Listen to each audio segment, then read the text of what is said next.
आज हम आपके सामने रामायण से जुड़े ऐसे ही 13 रहस्यों को उजागर कर रहे हैं। आपका स्वागत है हमारे गुरु ब्रह्मा गुरु विष्णु चैनल पर। अगर आप नए हैं इस चैनल पर तो जरूर सब्सक्राइब कर दीजिएगा, तभी तो आपको हमारी सभी धार्मिक वीडियो का नोटिफिकेशन आप तक सबसे पहले पहुंचेगा।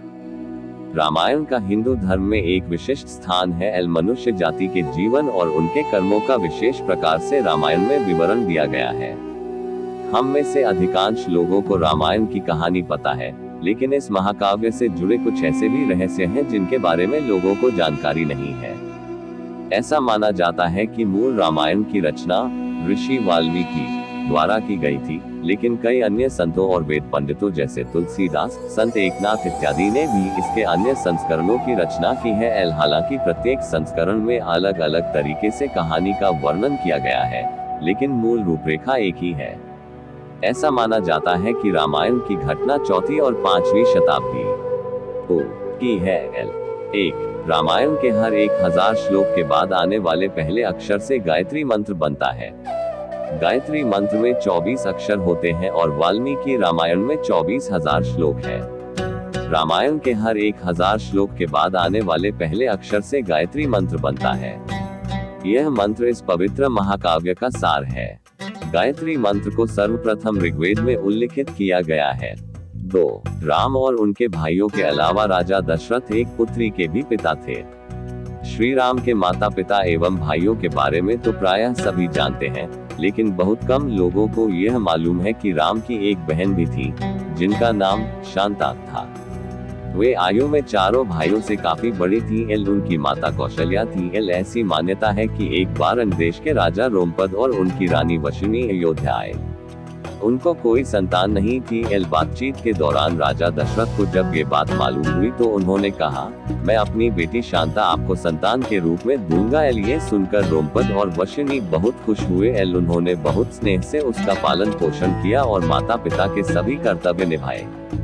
एक दिन राजा रोमपद अपनी पुत्री से बातें कर रहे थे। उसी समय द्वार पर एक ब्राह्मण आए और उन्होंने राजा से प्रार्थना की कि वर्षा के दिनों में वे खेतों की जुताई में राज दरबार की ओर से मदद प्रदान करें। राजा को ये सुनाई नहीं दिया और वे पुत्री के साथ बातचीत करते रहे। द्वार पर आए नागरिक की याचना न सुनने से ब्राह्मण को दुख हुआ और वे राजा रोमपद का राज्य छोड़कर चले गए। वह ब्राह्मण इंद्र के भक्त थे। अपने भक्त की ऐसी अनदेखी पर इंद्रदेव राजा रोमपद पर क्रुद्ध हुए और उन्होंने उनके राज्य में पर्याप्त वर्षा नहीं की। इससे खेतों में खड़ी फसलें मुरझाने लगी। इस संकट की घड़ी में राजा रोमपद ऋषिशृंग ऋषि के पास गए और उनसे उपाय पूछा। ऋषि ने बताया कि वे इंद्रदेव को प्रसन्न करने के लिए यज्ञ करें। ऋषि ने यज्ञ किया और खेत खलिहान पानी से भर गए। इसके बाद ऋषिशृंग ऋषि का विवाह शांता से हो गया और वे सुखपूर्वक रहने लगे। बाद में ऋषिशृंग ने ही दशरथ की पुत्र कामना के लिए पुत्रकामेष्टि यज्ञ करवाया था। जिस स्थान पर उन्होंने ये यज्ञ करवाया था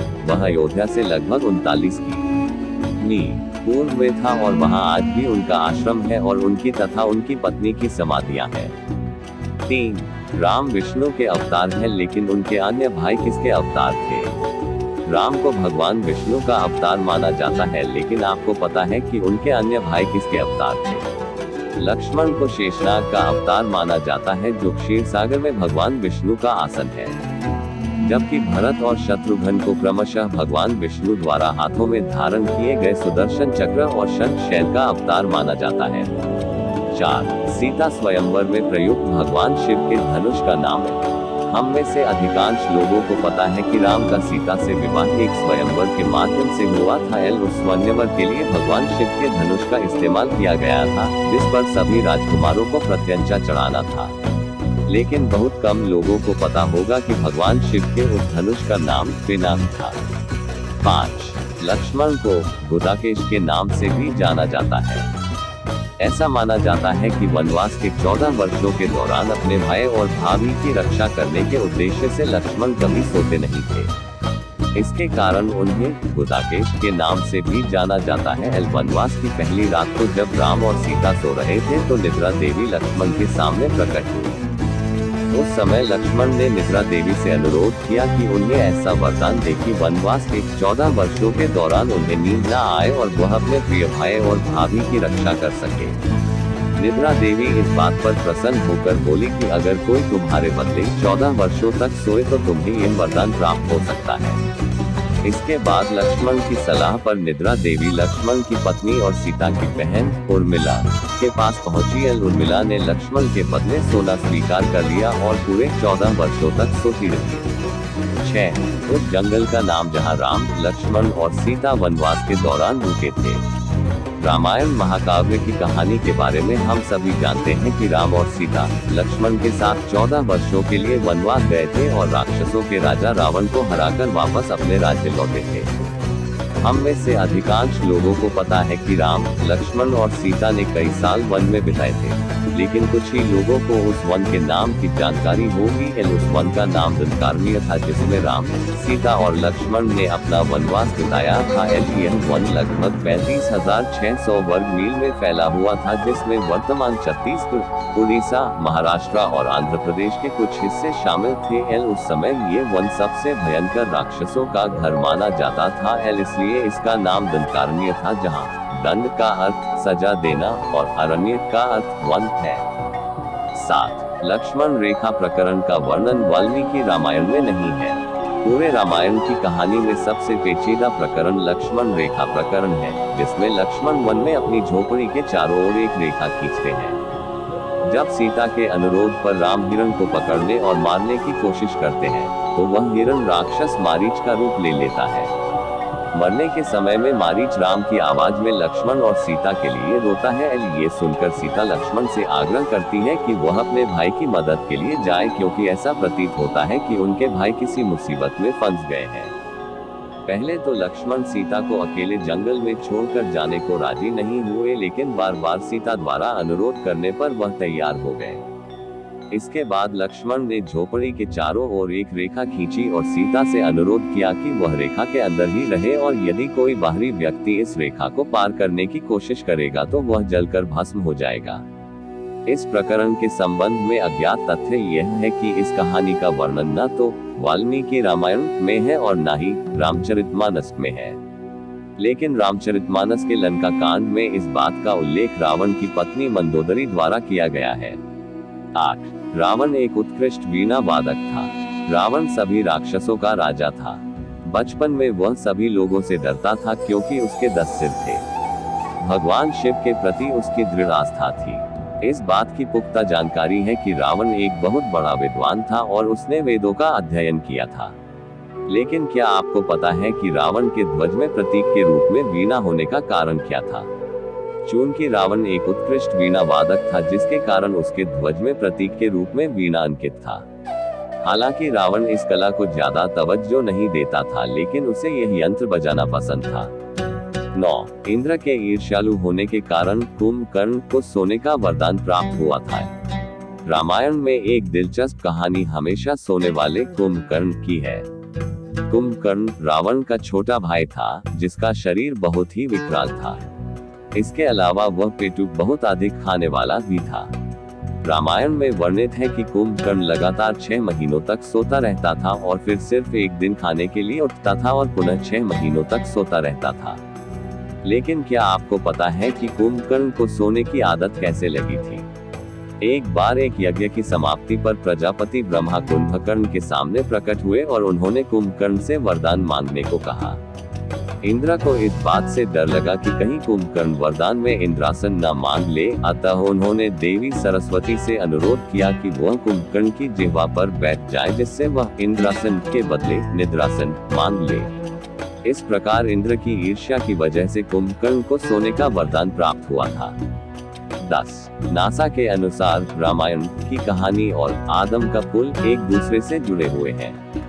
रामायण की कहानी के अंतिम चरण में वर्णित है कि राम और लक्ष्मण ने वानर सेना की मदद से लंका पर विजय प्राप्त करने के लिए एक पुल का निर्माण किया था। ऐसा माना जाता है कि यह कहानी लगभग 1750 साल पहले की है। हाल ही में नासा ने पाक जलमरु मध्य में श्रीलंका और भारत को जोड़ने वाले एक मानव निर्मित प्राचीन पुल की खोज की है और शोधकर्ताओं और पुरातत्वविदों के अनुसार इस पुल के निर्माण की अवधि रामायण महाकाव्य में वर्णित पुल के निर्माण काल से मिलती है। नासा के उपग्रहों द्वारा खोजे गए इस पुल को आदम का पुल कहा जाता है और इसकी लंबाई लगभग 30 किलोमीटर है। 11. रावण को पता था कि वह राम के हाथों मारा जाएगा। रामायण की पूरी कहानी पढ़ने के बाद हमें पता चलता है कि रावण एक क्रूर और सबसे विकराल राक्षस था, जिससे सभी लोग घृणा करते थे। जब रावण के भाइयों ने सीता के अपहरण की वजह से राम के हमले के बारे में सुना तो अपने भाई को आत्मसमर्पण करने की सलाह दी थी। ये सुनकर रावण ने आत्मसमर्पण करने से इनकार कर दिया और राम के हाथों मरकर मोक्ष पाने की इच्छा प्रकट की। उसके कहा कि अगर राम और लक्ष्मण दो सामान्य इंसान हैं, तो सीता मेरे पास ही रहेगी, क्योंकि मैं आसानी से उन दोनों को परास्त कर दूंगा, और यदि वे देवता हैं तो मैं उन दोनों के हाथों मरकर मोक्ष प्राप्त करूंगा। 12. आखिर क्यों राम ने लक्ष्मण को मृत्युदंड दिया? रामायण में वर्णित है कि श्री राम ने न चाहते हुए भी जान से प्यारे अपने छोटे भाई लक्ष्मण को मृत्युदंड दिया था। आखिर क्यों भगवान राम ने लक्ष्मण को मृत्युदंड दिया था? ये घटना उस वक्त की है जब श्री राम लंका विजय के बाद अयोध्या लौट आए थे और अयोध्या के राजा बन गए थे। एक दिन यम देवता कोई महत्वपूर्ण चर्चा करने के लिए श्री राम के पास आते हैं। चर्चा प्रारंभ करने से पूर्व उन्होंने भगवान राम से कहा कि आप मुझे वचन दें कि जब तक मेरे और आपके बीच वार्तालाप होगी हमारे बीच कोई नहीं आएगा, और जो आएगा उसे आप मृत्युदंड देंगे। इसके बाद राम लक्ष्मण को ये कहते हुए द्वारपाल नियुक्त कर देते हैं कि जब तक उनकी और यम की बात हो रही है वो किसी को भी अंदर न आने दे, अन्यथा वह उसे मृत्युदंड दे देंगे। लक्ष्मण भाई की आज्ञा मानकर द्वारपाल बनकर खड़े हो जाते हैं। लक्ष्मण को द्वारपाल बने कुछ ही समय बीतने के बाद वहां पर ऋषि दुर्वासा का आगमन होता है। जब दुर्वासा ने लक्ष्मण से अपने आगमन के बारे में राम को जानकारी देने के लिए कहा तो लक्ष्मण ने विनम्रता के साथ मना कर दिया है। इस पर दुर्वासा क्रोधित हो गए तथा उन्होंने संपूर्ण अयोध्या को श्राप देने की बात कही। लक्ष्मण ने शीघ्र ही यह निश्चय कर लिया कि उनको स्वयं का बलिदान देना होगा ताकि वो नगरवासियों को ऋषि के श्राप से बचा सके, और उन्होंने भीतर जाकर ऋषि दुर्वासा के आगमन की सूचना दी। अब श्री राम दुविधा में पड़ गए, क्योंकि उन्हें अपने वचन के अनुसार लक्ष्मण को मृत्युदंड देना था। इस दुविधा की स्थिति में श्री राम ने अपने गुरु वशिष्ठ का स्मरण किया और कोई रास्ता दिखाने को कहा। गुरुदेव ने कहा कि अपनी किसी प्रिय वस्तु का त्याग उसकी मृत्यु के समान ही है, अतः तुम अपने वचन का पालन करने के लिए लक्ष्मण का त्याग कर दो। लेकिन जैसे ही लक्ष्मण ने ये सुना तो उन्होंने राम से कहा कि आप भूल कर भी मेरा त्याग नहीं करना, आपसे दूर रहने से तो यह अच्छा है कि मैं आपके वचन का पालन करते हुए मृत्यु को गले लगा लूं। ऐसा कहकर लक्ष्मण ने जल समाधि ले ली। 13. राम ने सरयू नदी में डुबकी लगाकर पृथ्वीलोक का परित्याग किया था। ऐसा माना जाता है कि जब सीता ने पृथ्वी के अंदर समाहित होकर अपने शरीर का परित्याग कर दिया तो उसके बाद राम ने सरयू नदी में जल समाधि लेकर पृथ्वीलोक का परित्याग किया था।